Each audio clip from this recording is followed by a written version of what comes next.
papo tem algum assunto proibido, Adriles? Eu posso falar no nome do Alexandre de Moraes? Você vai arregar também?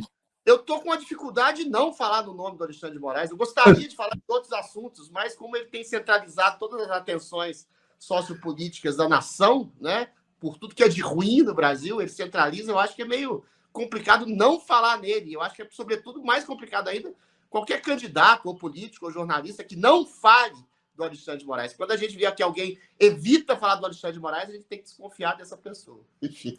E você imagina que loucura, né?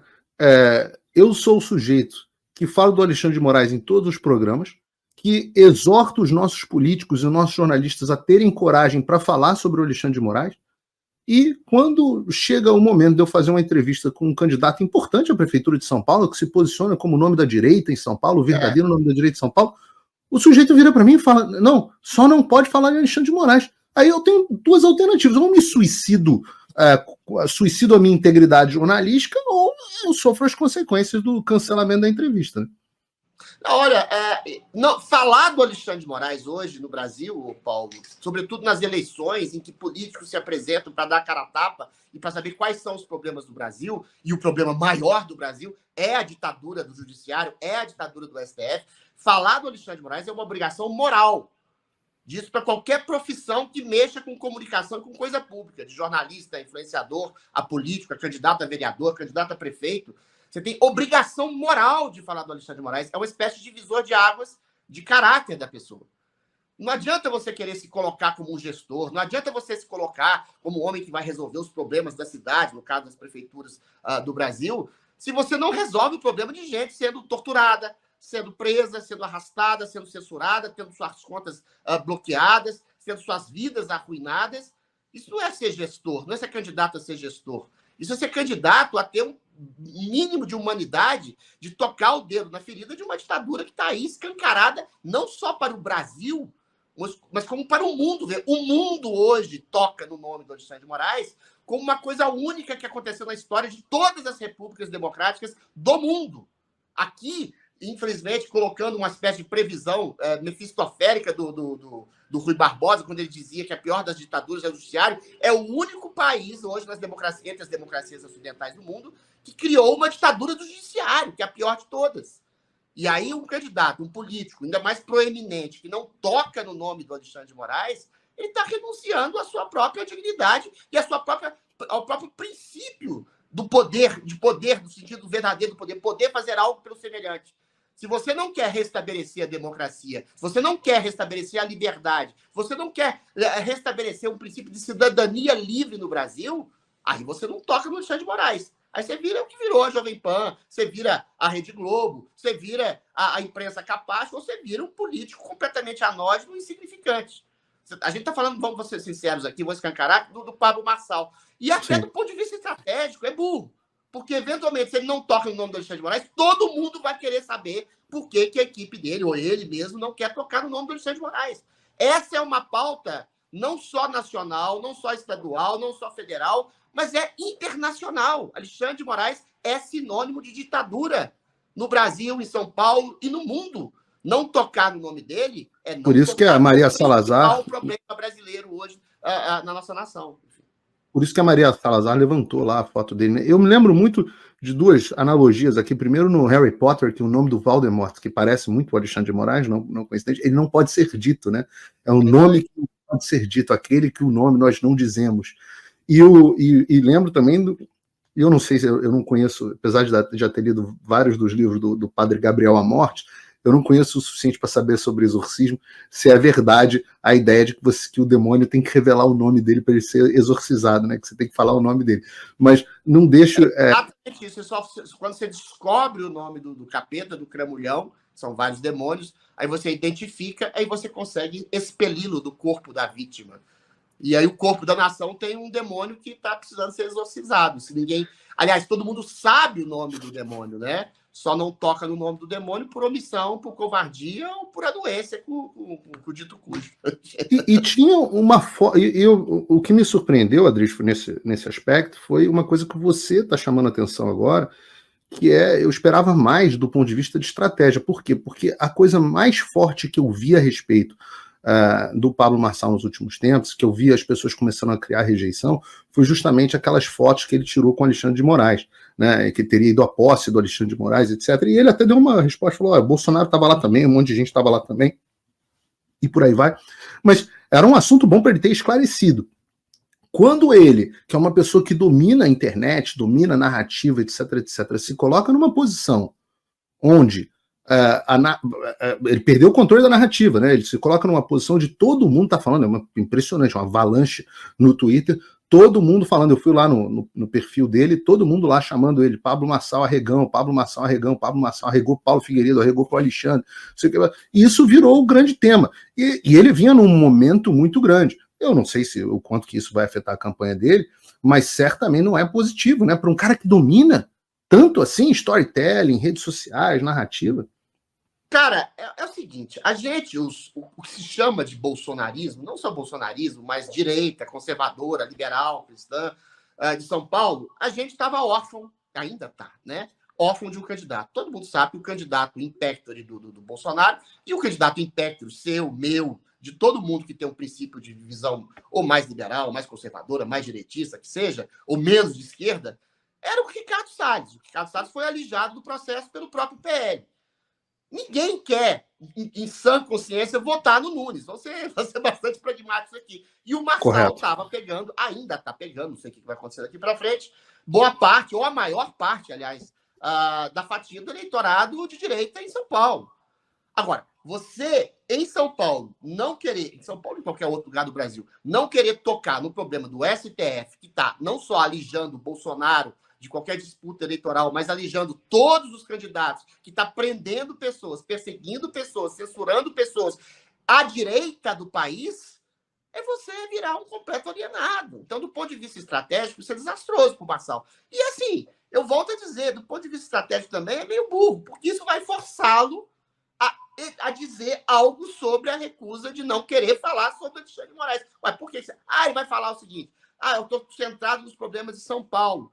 Tá, querido, mas São Paulo, como ele mesmo disse, o Pablo Marçal, é uma cidade do tamanho de um país, são 12 milhões de habitantes, é uma cidade que espelha o melhor do que aconteceu em termos de empreendedorismo, de liberdade, de cultura, de educação, de gastronomia, de turismo, do país. Ou seja, São Paulo é uma representação do país. Isso, inclusive, é o que me motivou a ser candidato. Depois a gente vai falar disso mais tarde. E, eventualmente, um país não pode ser exatamente escamoteado do seu principal problema, que é a ditadura. Se você tem uma ditadura, em todos os anos, você inibe o empreendedorismo, você inibe a livre expressão, você inibe qualquer tipo de crítica que você possa ser feita ao sistema educacional, à saúde, à grande imprensa. Ou seja, uma ditadura inibe todas as frentes de desenvolvimento de uma nação. E quando ele fala, Pablo Marçal, São Paulo é tão importante quanto o Brasil, então você tem que tocar nessa cidade que tem problemas nacionais, estruturalmente nacionais, no principal problema. Ele vai ser, mais uma vez, eu repito, obrigado a falar sobre isso, uma vez que ele se recusou a falar sobre isso. Então, do ponto de vista estratégico, é torpe. E do ponto de vista de moral também, eu acho assim, a gente faz sempre essa crítica, por exemplo, ao Tarcísio Gomes de Freitas, né? Excepcional gestor, política excelente de segurança pública, educacional, de saúde, é um homem que doma o touro à unha, mas quando vai falar do STF, não fala nada. Porra, o que adianta você construir asfalto, construir hospital, atacar bandidos, se do seu lado tem. E é isso que está acontecendo. Uma pessoa sendo estuprada na rua e você finge que nada está acontecendo. A democracia no Brasil, a liberdade de expressão, está sendo estuprada na frente desses grandes gestores e a maioria deles, governadores, inclusive políticos de direita, não dizem nada. E não dizer nada no momento em que estoura a vaza-toga, aquelas ordens arbitrárias de gente falando, não, o chefinho lá, a bruxa, mandou a gente fazer uma coisa criativa para incriminar o chefinho lá mandou a gente colocar uma coisa assim, que eventualmente dê aso a que essas pessoas sejam acusadas. Pô, é o momento mais propício para falar nesse problema que é o mais afeito a todo eleitorado conservador de direita do Brasil, que é, por sua vez, a maioria da população, não só de São Paulo, como do país. Então, se negar a falar de Alexandre de Moraes é se negar a falar da realidade, debaixo do seu nariz. Eu absolutamente concordo com você. Eu estou cansado de ver. É muito fácil Tigrão com o Boulos e ser tchutchuca do Alexandre de Moraes. O que a gente está vendo do Tarcísio, etc., as minhas cobranças em relação ao Tarcísio é porque eu acho que todos os indivíduos, não importa se o sujeito é um profissional liberal, é um motorista de táxi, todo mundo tem que, no limite das suas possibilidades, se colocar e se levantar e se opor a uma ditadura. Quando a pessoa se coloca, e o Solzhenitsyn, né, fala tanto sobre isso, sobre como a União Soviética só se tornou a União Soviética por conta do comportamento individual, não foram só os tiranos, foram aqueles que foram coniventes com os tiranos também. E eu vejo numa pessoa tão poderosa, cheia de riquezas e etc., como o Pablo Marçal fazer uma coisa dessa, eu confesso para você que é, sem dúvida nenhuma, uma decepção muito grande. Eu cobro isso das pessoas, não adianta, você e eu, a gente cobra do Bolsonaro uma postura, né, por conta da liderança que ele tem, e muitas vezes as cobranças são duras, e aí quando chega agora na hora do Pablo Marçal, realmente foi um banho de água fria, porque eu tinha real curiosidade de saber se ele era um oportunista ou se ele era ou se ele é realmente alguém que represente um futuro para um espectro de político da direita no Brasil. Então, eu queria muito perguntar a ele sobre várias coisas, perguntar a posição dele sobre temas como aborto, arma, drogas, urna eletrônica. Queria perguntar para ele sobre a posição dele, claro, em relação ao que está acontecendo agora com a Vaza Jato do Xandão. Queria perguntar para ele sobre o Bolsonaro, porque ele muitas vezes leva o eleitor ao erro, dando a impressão de que o Bolsonaro apoia ele. Queria perguntar sobre essa história do Bolsonaro ter dito para ele que a eleição ia cair no colo dele. Queria ter perguntado para ele sobre um monte de coisa, inclusive o que ele imaginava para São Paulo e como é que ele imaginava que ia ter, qual a relação que ele esperava ter com o governador Tarcísio, que pelo que eu sei, pelo que eu apurei, também não vai muito com a cara dele, não. Então assim, eu tinha curiosidade. Eu fui para a entrevista realmente com curiosidade, não fui, quero pegar esse cara. Qual que é a crítica principal, quer dizer, entre as outras críticas acerbas que se fazem ao Guilherme Boulos, né? Quando alguém pergunta para ele, você apoia o Hamas? Você acha que a Venezuela é uma democracia? E ele diz que é uma democracia, mas não é a democracia dos sonhos dele. Isso não tem nada a ver especificamente com a cidade de São Paulo, mas tem a ver com o princípio de humanidade. Se um sujeito endossa e apoia uma tirania, uma ditadura, como Boulos apoia, desde a Revolução Russa lá, do Stalin, chegando até passando pela simpatia que ele tem pelo Hamas, que ele não consegue disfarçar, até a simpatia que ele dizia até ontem que a democracia era venezuelana, e continua a dizer hoje até hoje. Que tipo de homem é esse que quer ocupar a maior cidade no poder da América Latina, dizendo que apoia uma ditadura que mata e tortura pessoas? É um crápula, é um mau caráter. Então, assim, quando você pergunta para alguém sobre Alexandre de Moraes, você está perguntando sobre a própria humanidade dele. Agora, quando é um líder de Estado, um candidato a uma liderança de Estado, e ela se recusa a falar, você fica com a pulga atrás da orelha. Entendeu? Eu tenho lá minhas simpatias e minhas críticas ao Marçal, mas se negar a falar, ainda mais nesse momento, no período eleitoral, no período em que estão sendo vazadas mensagens completamente criminosas dos assessores jagunços do Alexandre de Moraes, se negar a falar disso, os denota ou medo, ou uma estratégia falida, ou algum tipo de covardia. Assim como foi covarde o nosso querido Guilherme Boulos, quando se nega a querer falar sobre Venezuela, sobre Hamas, sobre o banho de sangue de 20 milhões de pessoas mortas na Rússia. Então é isso. E aí eu puxo uma emenda com o que você falou. Toda ditadura, o ovo da serpente dela é a omissão. Porque é muito simples. Na Rússia, no Brasil, tem centenas de milhões de pessoas. Se você tem meia dúzia lá ocupando o Estado e querendo fazer uma coisa ditatorial, é só você ter uma insurreição civil. E uma insurreição civil promovida por líderes de Estado, por jornalistas, por influenciadores, por políticos, que não deixem essa ditadura crescer. É o que não necessariamente armada, né? Tentando fazer no Brasil. Agora, se as principais lideranças políticas não dizem nada, se omitem e dizem que Alexandre de Moraes e o STF não são um problema, elas estão contribuindo com a omissão para o crescimento dessa ditadura. É simples assim. E você sabe o que eu achei mais curioso dessa história toda? Para mim foi o fato de que o Ricardo Nunes, a assessoria do Ricardo Nunes, confirmou a entrevista comigo. A gente está tentando acertar agora a data.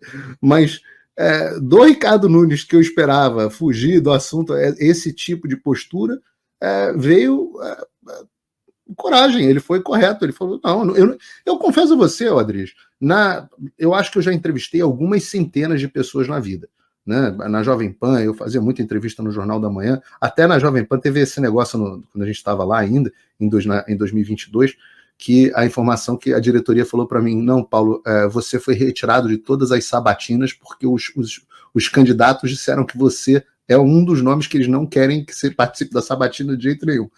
Eu achei graça. Mas eu participei de muitas entrevistas, já entrevistei inclusive o Guilherme Boulos, fiz centenas de... você também. É verdade, é verdade. Exatamente que ele estava me criticando sobre a questão de eu querer uma investigação mais profunda sobre o Brilhante Ustra, que eu acho também, tendo a crer que foi um torturador, e ele chegou, você passa pano para torturador. Eu cheguei para ele, mas meu querido, você apoiou Stalin, você apoiou Ceausescu, você apoiou Nicolás Maduro, você vem falar sobre tortura, você é o apoiador dos maiores banhos de sangue da história da humanidade. É verdade. Foi uma honra. É verdade. Então, mas eu digo para você, o meu ponto nessa história foi que nós nunca tivemos, eu nunca tive nesses anos, ninguém que virasse para mim e falasse, olha, não quero que toque em determinado tema numa entrevista. Até o próprio presidente Bolsonaro, uma história curiosa, quando eu entrevistei ele em 2022, que ele estava com a cabeça na espada do Alexandre, né, como a gente viu. E ainda assim, teve um momento em que a assessoria dele virou e falou, dá para deixar de abordar isso, ou deixar de abordar aquilo? E eu falei, não, vou abordar o que eu quiser, porque entrevista eu falo o que eu quero, se ele não quiser, ele não responde. E o próprio presidente Bolsonaro nunca me pediu nada, entrou de boas. Falamos sobre tudo que eu quis. Quando eu fiz pergunta que ele não queria responder, ele falava, não, isso aí eu não posso falar, isso aí é reservado, isso aí não sei o quê. Cara, é normal. Agora, eu nunca tinha entrado numa entrevista, fiquei surpreso de ver o cara virar e falar assim, não, esse assunto aí, você não toca. E comigo, com o Paulo Figueiredo, parece que o cara realmente não me conhece. A Marina Helena, ela também topou fazer a entrevista. Eu vou fazer a entrevista. Ela apoia ostensivamente o impeachment do Alexandre de Moraes. Homem público, pessoa pública que não fala em assuntos públicos e coloca censura, a gente tem que desconfiar. Então, eventualmente, tem que tocar no assunto público mais grave, que é o Alexandre de Moraes. É absurdo. Eu vou entrevistar a Marina Helena na próxima quarta-feira, às 3 horas da tarde, ao vivo aqui no programa.